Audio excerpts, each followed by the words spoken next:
Is this out of your scope of practice?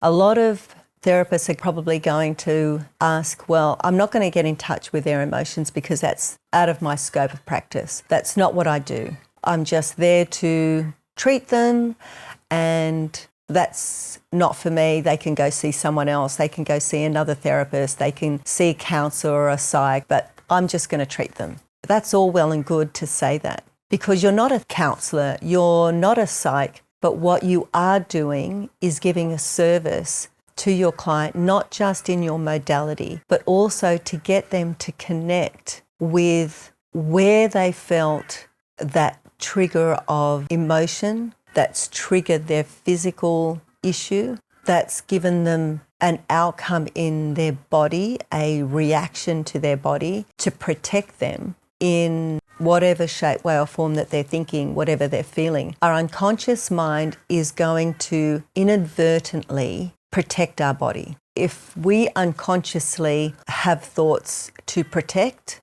our body's going to react to it. If it means that they have to stay tight and tense and anxious, or feel that they have this inability to move in a certain way, our unconscious mind is protecting the body because of something that's happened that it remembers. Therefore, it's going to stay in that protected cocoon of whatever their physical issue is because the unconscious mind's protecting them. It is part of our service to help them find what that emotional connection is, that they can have that release physically. You might be really good at understanding the biomechanics, the functionality of how our muscles move and work synergistically to other parts of our body, and that's great, but there's going to be a restriction. And you'll find that when you release that emotional restriction, you will also find that you'll release that physical issue. It really isn't out of your scope of practice to have a conversation with your client.